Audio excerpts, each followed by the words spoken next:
बिस्मिल्लाहिर्रहमानिर्रहीम। जब अल्लाह राज़ी होता है तो 8 निशानियां ज़ाहिर होती हैं। अल्लाह की अपने बंदे से मोहब्बत की निशानियां। अगर किसी में एक निशानी भी ज़ाहिर हो जाए तो समझ लेना कि अल्लाह उससे मोहब्बत करता है।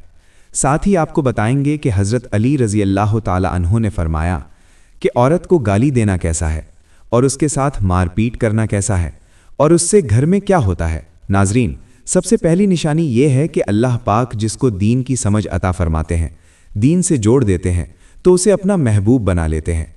हज़रत अब्दुल्ला इब्न मसूद रज़ी अल्लाह ताला अन्हु से मरवी है कि रसूलुल्लाह सल्लल्लाहु अलैहि वसल्लम ने फरमाया, अल्लाह पाक तुम्हारे दरमियान अखलाक भी तकसीम करते हैं जिस तरह रिज़्क तकसीम करते हैं। अल्लाह पाक दुनिया उसको भी देते हैं जो अल्लाह का प्यारा हो या ना हो, लेकिन दीन की समझ सिर्फ उसे देते हैं जो अल्लाह पाक का महबूब होता है। इबादत की मोहब्बत, कुरान की मोहब्बत, अल्लाह की मोहब्बत, अल्लाह के ज़िक्र से मोहब्बत, रसूल सल्लल्लाहु अलैहि वसल्लम पर दुरूद भेजने का शौक़ और तड़प, ये सब इस बात की निशानियां हैं कि अल्लाह ने उसे बहुत प्यारा बना लिया है। दूसरी निशानी, रसूलुल्लाह सल्लल्लाहु अलैहि वसल्लम ने फरमाया, अल्लाह जिसे अपना बना लेता है तो फिर उसे आजमाइश में भी डालता है। यानी अल्लाह देखना चाहता है कि ये बंदा मेरे फैसले पर राज़ी है या नहीं। जो राज़ी हो जाए अल्लाह उसे दुनिया में भी राज़ी कर देते हैं और आखिरत में भी। और जो उस वक्त घबरा जाए कि मेरे साथ ये क्यों हो रहा है, मैं तो नमाज पढ़ता हूँ, कुरान भी पढ़ता हूँ, फिर मुझे बुखार क्यों आ गया, मैं दीन का काम करता हूँ, फिर परेशानी क्यों है, तो ऐसा नहीं सोचना चाहिए। हज़रत बिलाल हबशी से किसी ने पूछा, आप तौहीद की इतनी बातें करते हैं, फिर आपको इतनी तकलीफ़ें क्यों दी गईं? तो आपने फरमाया, जब तुम बाजार में बर्तन खरीदते हो तो पहले उसे बजाकर देखते हो कि मिट्टी ठीक लगी है या नहीं। इसी तरह अल्लाह ने भी मुझे आजमाया था। फिर यही वो गुलाम थे जिनका रंग काला था, मोटे होंठ थे, जिनके बारे में रसूलुल्लाह सल्लल्लाहु अलैहि वसल्लम ने फरमाया, जब मुझे महराज कराई गई और मैं जन्नत में गया तो आगे आगे किसी के कदमों की आहट सुनाई दी। मैंने जिब्राईल अलैहिस्सलाम से पूछा, ये कौन है? उन्होंने कहा, ये बिलाल हबशी हैं। जब नबी सल्लल्लाहु अलैहि वसल्लम वापस आए तो हज़रत बिलाल से पूछा, कौन सा अमल करते हो?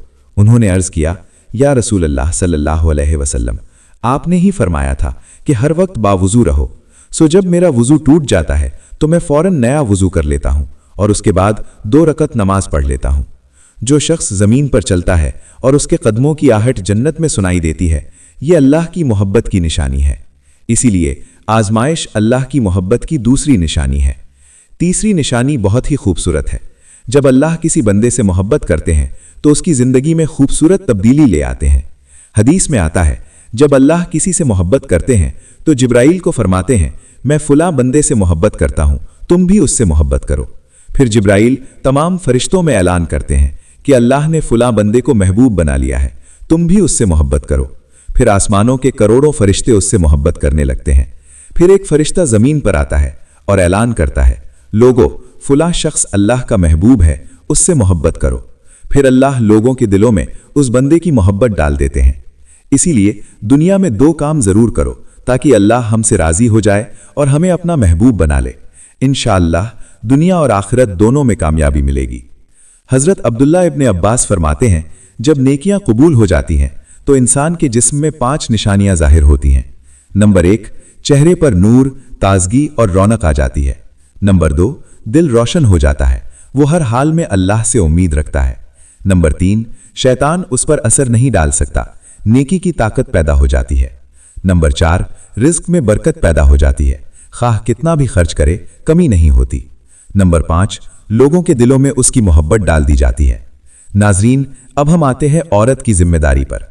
हज़रत अली रज़ी अल्लाह ताला अन्हु की खिदमत में एक शख्स आया और अर्ज़ किया, या अली, मेरी बीवी घर का काम ठीक नहीं करती, न मेरे कपड़ों का ख्याल रखती है, तो क्या मेरा डांटना दुरुस्त है? हज़रत अली रज़ी अल्लाह ताला अन्हु ने फरमाया, किसने कहा कि घर का काम औरत पर फ़र्ज़ है? इस्लाम ने औरत की इज़्ज़त को सबसे ज़्यादा बुलंद किया है।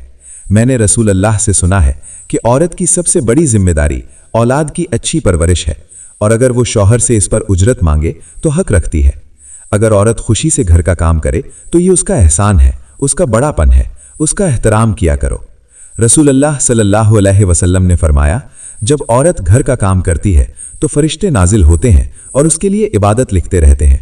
لیکن جو مرد عورت پر ظلم کرے تو قیامت کے دن اللہ اسے گدھے کی صورت میں اٹھائیں گے اور دوزخ کا دروازہ اس کے لیے کھولا جائے گا۔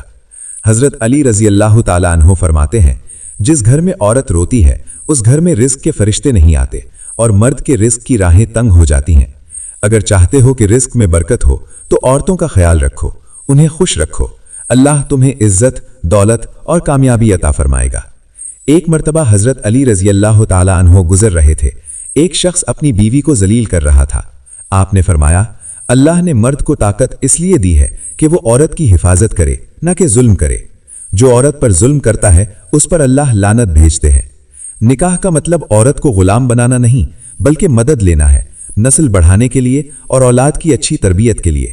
آخر میں دعا ہے، اللہ ہمیں دین حق پر چلنے کی توفیق عطا فرمائے، ہماری اولاد کو ہمارے لیے رحمت بنائے اور ہمیں دین کی مکمل سمجھ عطا فرمائے۔ آمین۔